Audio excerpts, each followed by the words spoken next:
আপনারা জানেন যে গত 21শে ফেব্রুয়ারিতে শুক্রবার বিকাল 3:30টার দিকে আমাদের ডিবির ইন্সপেক্টর, ডিবির ওসি ডিবি গোপন সংবাদের ভিত্তিতে জানতে পারে যে আমাদের একজন ওয়ান্টেড আসামি চাটমোহর থানার একটি মামলার সন্দিগ্ধ আসামি, তাকে ফরিদপুরে দেখা গেছে।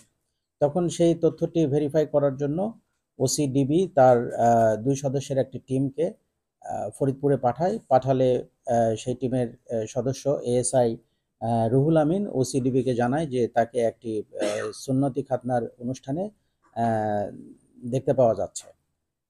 তৎপ্রেক্ষিতে ওসিডিবি ওসি ফরিদপুর থানার অফিসার ইনচার্জকে বিষয়টি জানালে অফিসার ইনচার্জ ছুটিতে ছিল, বাট সে ফোনে তড়িৎ গতিতে ফরিদপুর থানার একটি ইমার্জেন্সি টিমকে ঘটনাস্থলে পাঠানোর ব্যবস্থা করে। এর মধ্যে আমাদের যে ওয়ান্টেড আসামি আব্দুল জলিল, সে ডিবির সেই এএসআইকে দেখে তাকে চিনতে পারে, কারণ এএসআই রুহুল ফরিদপুর থানায় ইতোপূর্বে কর্মরত ছিল। তো চিনতে পারলে সে মনে করে যে তাকে হয়তো ফলো করছে বা তাকে গ্রেপ্তারের জন্যই তারা আসছে। তখন সে তার দলবল নিয়ে, বা সেখানে একটা অনুষ্ঠানে ছিল, অনুষ্ঠান থেকে সে তার আত্মীয় স্বজন লোকজন নিয়ে সে এএসআই রুহুলের কাছে আসে। এসআই রুহুলকে জিজ্ঞাসা করে তাকে ফলো করা হচ্ছে কিনা, গ্রেপ্তার করা হবে কিনা। তখন রুহুল যেহেতু মাত্র 2 জন ছিল, সেও কথা চালিয়ে যায়।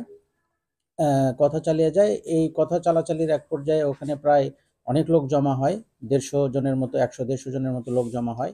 এর কিছুক্ষণ পরে যখন থানা থেকে টিম আসে, 5 সদস্যের একজন টিম আসে, তখন সেখানে আরও লোকজন জড়ো হয়, প্রায় 200-300 জনের মতো লোক জড়ো হয়, এবং তারা মারমুখী অবস্থান নেয় এবং তারা গ্রেপ্তার করতে দিবে না এরকম কথাবার্তা বলে।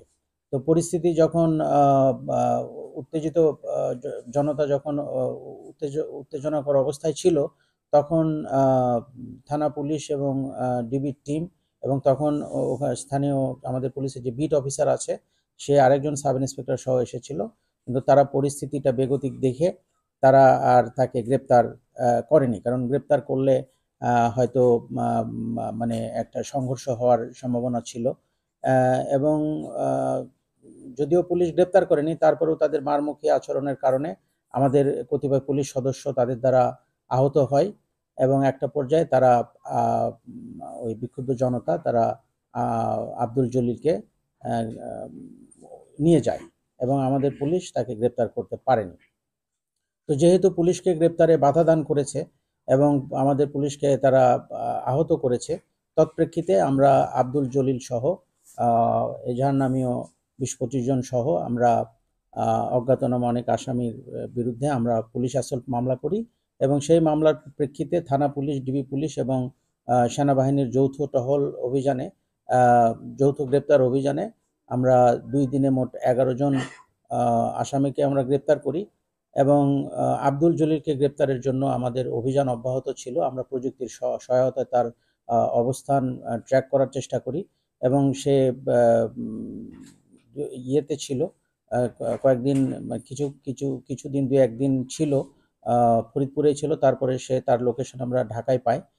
এরপরে আমরা তাকে ট্র্যাক করতে থাকি, এবং অবশেষে আজকে সে আবার পাবনাতে ফিরলে আমরা আজকে বিকাল 3:30টায় সদর থানার আলিয়া মাদ্রাসা মোড় সিএনজি স্ট্যান্ডে আমরা তার লোকেশন শনাক্ত করি, এবং তৎপ্রেক্ষিতে সেখানে অভিযান পরিচালনা করে আমাদের ডিবির টিম তাকে আজকে বিকাল 3:30-4টার দিকে তাকে গ্রেপ্তার করে।